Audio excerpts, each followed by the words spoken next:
Hello, good evening, guys. This is the second story of Intermediate English after 20 years. This story belongs to the two friends, those meets after 20 years.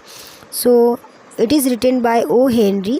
Now, I am going to read about the author because I am going to tell you how to read, how to practice reading.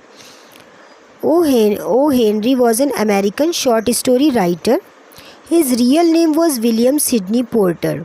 He was born at Greensboro in North Carolina, USA in 1862. He could not get good education, yet he learnt a lot out of his experience because he came of Southern origin. Most of his time was spent behind the jail bars. He did not waste his time there. He applied himself to writing short stories. He wrote more than 300 short stories. For his art of story writing, he had distinguished himself and was one of the most celebrated American writers of the 19th century. He deals with the problem and difficulties of real life of poor people. The theme of his stories is based on human interest. The stories project the sufferings and horrors of human life.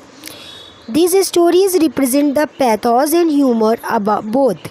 The special features of his story are brevity, irony, action, originality, and surprising end. While residing in New York, he left for his heavenly abode in 1910. After 20 years, this is the story's name.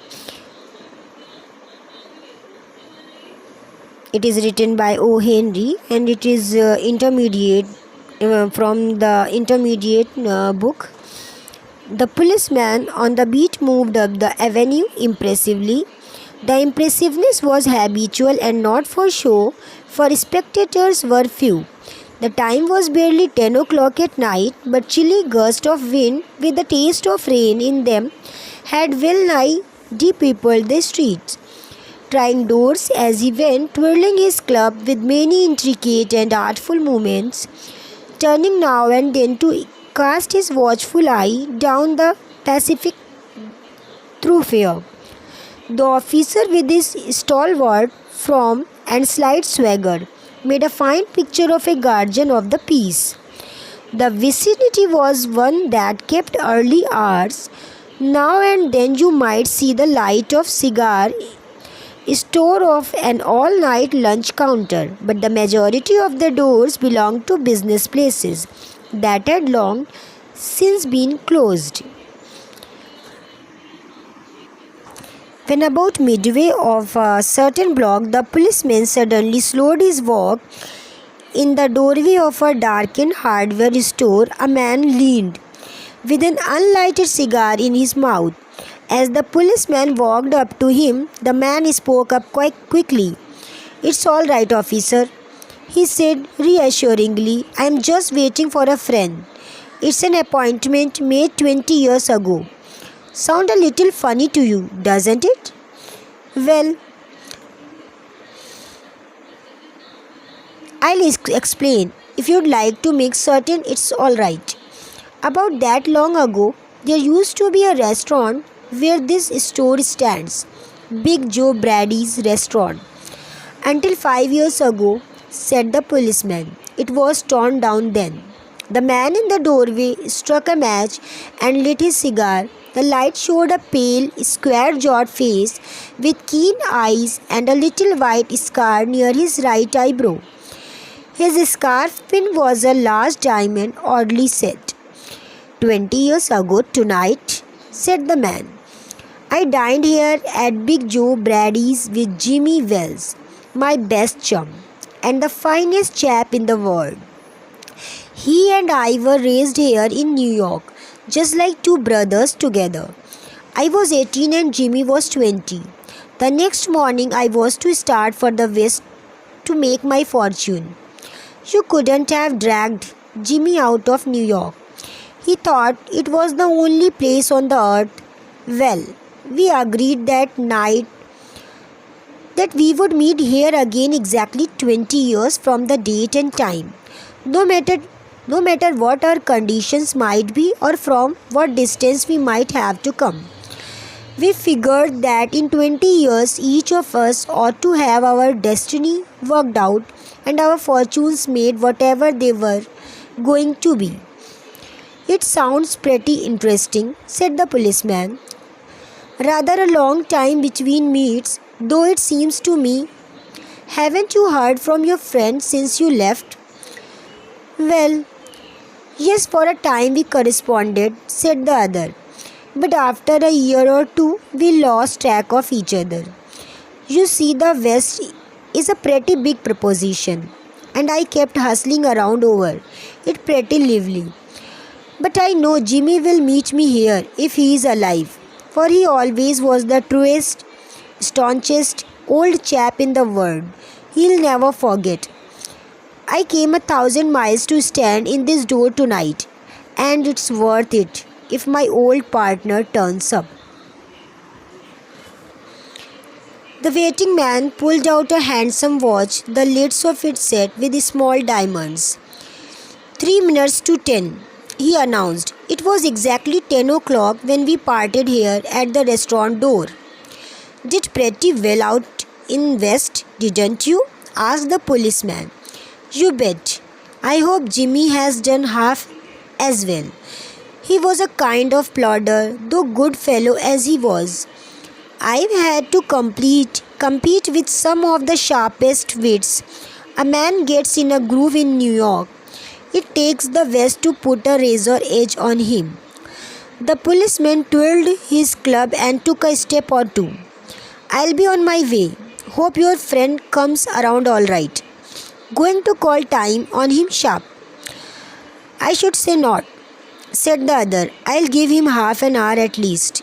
If Jimmy is alive on earth, he'll be here by that time. So long, officer.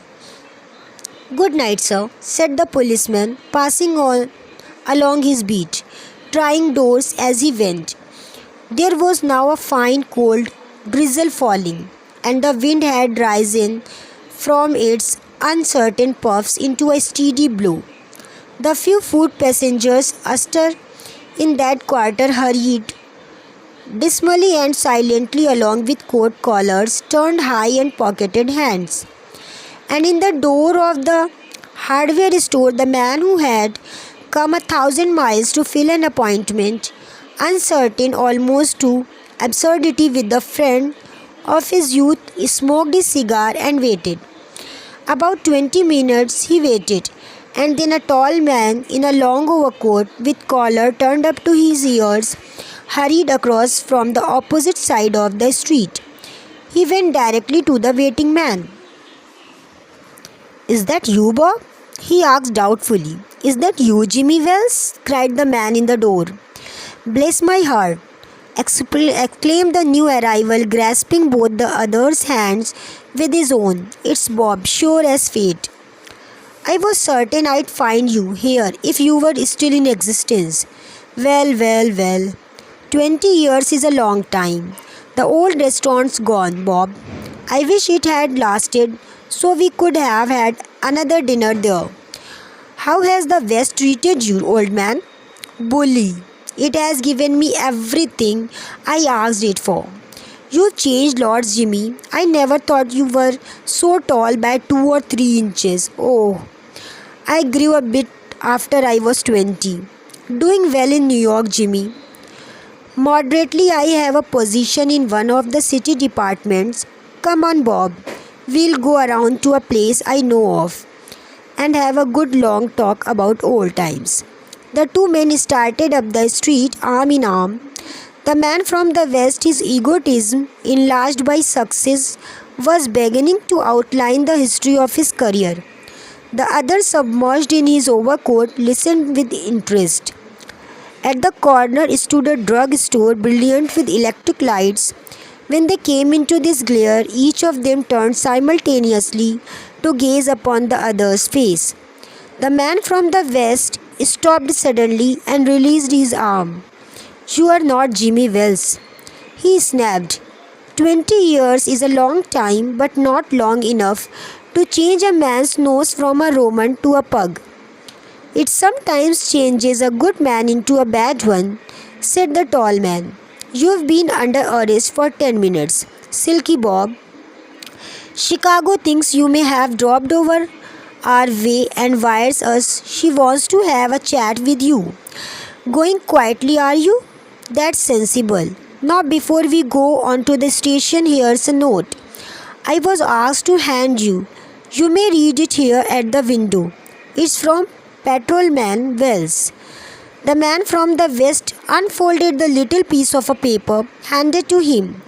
His hand was steady when he began to read, but it trembled a little by the time he had finished. The note was short, rather short. Bob, I was at the appointed place on time.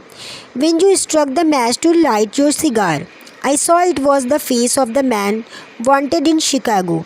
Somehow I couldn't do it myself.